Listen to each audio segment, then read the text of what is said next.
supine leg raises. So for supine leg raises, despite the name of the exercise, probably the most important part of it is the position of your chest and shoulders.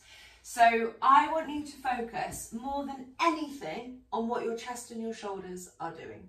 With your hands, I want them to be active, but they can be active in any way that you want. So you can have them in a fist, you could have them palms facing down, you can do golfer's grip if you know golfer's grip, but you want there to be that kind of momentum through the hands, but I don't care too much what you're doing. What you are then going to do is put your elbows as directly underneath your shoulder girdle as you can. And that's both from a side-on view like this, so you can see that my elbow is underneath my shoulder from the side. It's not further forward, it's not further back, it's underneath.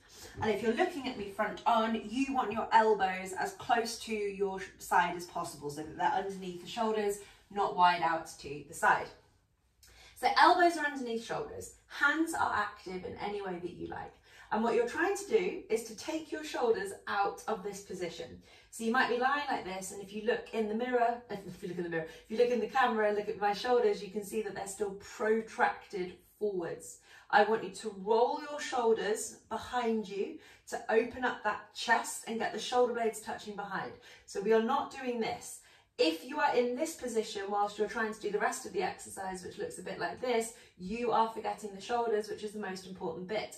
So we use our elbows to push into the floor, to push open in our chest, to pull our shoulder blades back and down behind, and we are keeping that work at the shoulders and at the chest whilst we hold this exercise.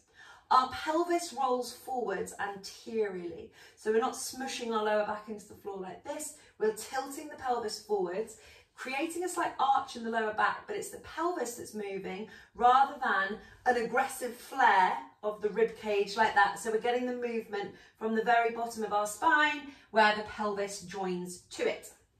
So pelvis rolls forward, pushing out of the shoulders actively, hands are active, pushing down into the floor with the elbows. That's going to help kind of get that momentum through the triceps and the backs of the arms. The head, the jaw, the neck all stay relaxed.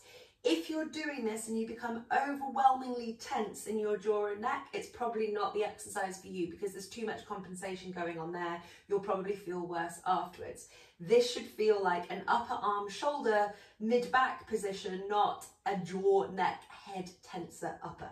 The feet dorsiflex, so the tops of your feet come back towards you. Tops of the feet coming back towards you is different than just your toes coming back towards you. So the feet pivot around the ankles, so you're in dorsiflexion. We roll forwards at the pelvis, which when you do that, you'll realize it helps get you more into the position of shoulder extension that we're in. Our quads lock on, so you're squeezing the tops of your thighs to keep the quads tight. The feet stay active in dorsiflexion. The pelvis stays rolling forward.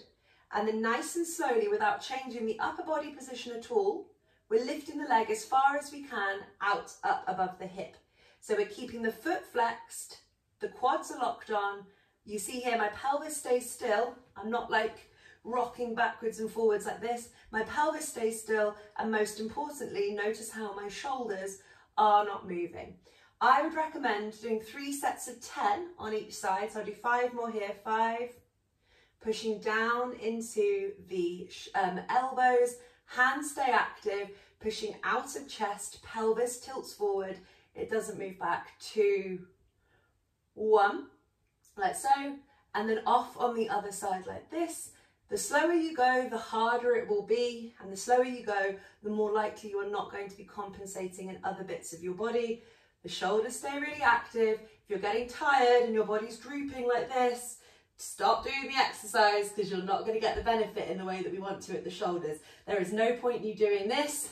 You're better off even just holding this for 1 or 2 minutes on its own and just getting that strength into the upper back before you even start bringing the hip work into it.